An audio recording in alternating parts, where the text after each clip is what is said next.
Hello guys, welcome to our YouTube channel study with Anjali. आज हम लोग BA part 1 political science honours paper second का syllabus discuss करेंगे। इसमें क्या क्या टॉपिक इम्पॉर्टेंट है, तो आइए सबसे पहले देखते हैं कि तुलनात्मक शासन एवं राजनीति की प्रकृति एवं क्षेत्र क्या है। ये फर्स्ट टॉपिक है जो कि बहुत ज़्यादा इम्पॉर्टेंट है। फर्स्ट पेपर का नाम है बीए पार्ट 1 ऑनर्स पेपर का राजनीतिक सिद्धांत और दूसरे पेपर का नाम है तुलनात्मक राजनीति। तो इससे तो सबसे पहले यही क्वेश्चन बन जाता है कि हम लोग 11th-12th में भी ये सब पढ़े हैं तुलनात्मक राजनीति, लेकिन इतना नहीं पढ़े हैं। मतलब उस सिलेबस में थोड़ा बहुत था, इतना नहीं था। इसमें 5-5 6-6 कंट्रीज़ का तुलनात्मक राजनीति का अध्ययन करना है। तो इसमें पूछा जाता है कि तुलनात्मक राजनीति से आप क्या समझते हैं, उसका क्षेत्र क्या है, उसको परिभाषित कीजिए। तो ये सब इससे हर साल क्वेश्चन आता है। ये बहुत ज़्यादा इम्पोर्टेंट टॉपिक है, तो ये देख लीजिएगा आप लोग। एकात्मक और संघात्मक प्रणाली क्या है। Unitary and federal system of political science, parliamentary and presidential system of government, ये क्या है ये देख लीजिएगा। देखिए, तुलनात्मक राजनीति का मतलब बस यही नहीं हुआ कि हाँ दूसरे कंट्री से तुलना करके ही क्वेश्चन आएगा कि अमेरिका का क्या है संसदीय, मतलब कि वहाँ पे क्या है व्यवस्थापिका का विशेषता क्या है, तो ब्रिटेन में क्या है विशेषता। बस यही क्वेश्चन नहीं आता है। यहाँ पे आप खुद देखिए कि एकात्मक और संघात्मक प्रणाली है, ये दो टॉपिक है, दो क्वेश्चन है। तो इससे भी क्वेश्चन आता है कि एकात्मक और संघात्मक प्रणाली में क्या अंतर है, ये बताइए। तो ये सब आप खुद थोड़ा सा दिमाग लगाइएगा, सोचिएगा कि क्या इम्पोर्टेंट है क्या इम्पोर्टेंट नहीं है। वैसे तो हम इम्पोर्टेंट टॉपिक आपको बता ही दे रहे हैं, लेकिन आप बस ये मत सोचिएगा कि ऐसा क्वेश्चन आएगा कि दूसरे कंट्रीज़ के बारे में आएगा। ये तो दो तो खुद एक तुलना है कि संसदीय और अध्यक्षात्मक प्रणाली क्या है। तो ये सब देख लीजिएगा, ये सब टॉपिक बहुत ज़्यादा इम्पोर्टेंट है। गवर्नमेंट का 3 बॉडी होता है, लेजिस्लेचर, एग्जीक्यूटिव और जुडिशियरी। ये तीनों से बहुत ज़्यादा क्वेश्चन आने की संभावना हर साल रहती है। इससे क्वेश्चन आएगा ही आएगा, तो आप देख लीजिएगा। कार्यपालिका की परिभाषा क्या है, कार्यपालिका और व्यवस्थापिका में दोनों में अंतर क्या है, ये भी पूछ लेगा। कार्य क्षेत्र में अंतर क्या है, दोनों का महत्व क्या है, शक्ति क्या है, इससे भी क्वेश्चन पूछ लेता है।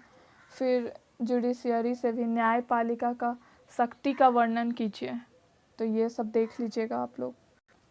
प्रेशर ग्रुप क्या होती है, दबाव समूह से क्वेश्चन पूछ देता है। पॉलिटिकल पार्टीज़ और पार्टी सिस्टम, ये सब बहुत ज़्यादा इम्पॉर्टेंट ये सब टॉपिक हैं, तो आप लोग ये सब देख लीजिएगा।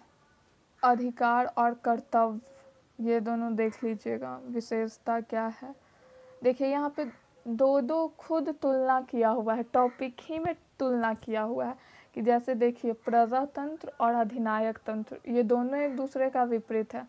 जहाँ प्रजातंत्र में हम लोग जनता के द्वारा अपने शासक को चूज़ करते हैं, वहीं अधिनायक तंत्र में इसका उल्टा है। यहाँ पे निरंकुश शासन होता है अधिनायक तंत्र में।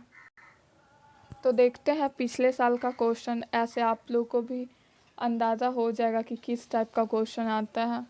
तो चलिए देखते हैं। देखिए, तुलनात्मक राजनीति से यहाँ ऑब्जेक्टिव क्वेश्चन ही पूछा गया है। फर्स्ट क्वेश्चन है तुलनात्मक राजनीति और तुलनात्मक सरकार में क्या अंतर होता है, ये देख लीजिएगा। पूंजीवादी व्यवस्था का प्रमुख गुण क्या है। पूंजीवाद, समाजवाद और मिश्रित अर्थव्यवस्था, ये तीनों इकोनॉमिक्स का एक टॉपिक है, लेकिन समाजवाद और पूंजीवाद ये पॉलिटिकल साइंस का भी एक टॉपिक है, और टॉपिक ही नहीं बहुत महत्वपूर्ण टॉपिक है। तो ऐसे हम लोग को पता ही है कि सारा सब्जेक्ट एक दूसरे से इंटर रिलेट ही रहता है। तो आगे भी हम लोग पॉलिटिकल साइंस में देखेंगे कि कैसे हिस्ट्री, समाज शास्त्र, इथिक्स, ये सब कैसे एक दूसरे से इंटर रिलेट करता है। तो पूंजीवाद, समाजवाद, ये सब थोड़ा सा देख लीजिएगा, ऐसे भी आप लोग को पता ही होगा। 11th-12th में तो ये सब बेसिक टॉपिक था, सब इंसान पढ़ा। देखिए, संघवाद से भी क्वेश्चन आया है यहाँ पे। कौन सा देश इकहरी नागरिकता का पालन करता है, तो अमेरिका तो नहीं करता है, जैसा कि आप लोग सभी को पता है कि उसका स्टेट और कंट्री दोनों से नागरिकता प्राप्त करना होता है। तो ब्रिटेन इकहरी नागरिकता का पालन करता है। फिर उसके बाद यहाँ पे एक न्यू इंडस्ट्रियल ई स्टेट एक ग्रंथ था, वो कौन लिखे थे, ये क्वेश्चन आया था। ब्रिटेन के संविधान के बारे में तो थोड़ा सा देख लीजिएगा जब कॉन्स्टिट्यूशन पढ़िएगा। तो सामाजिक व्यवस्था की प्रमुख विशेषताएं क्या है, ये देख लीजिएगा। जैसा कि मैंने थोड़ी देर पहले ही बताया, पूंजीवाद, समाजवाद, ये सब थोड़ा सा देख लीजिएगा। दबाव समूह, ये सब तो देख लीजिएगा, ये सब तो सिलेबस में है, तो क्वेश्चन तो आएगा बेसिक सा।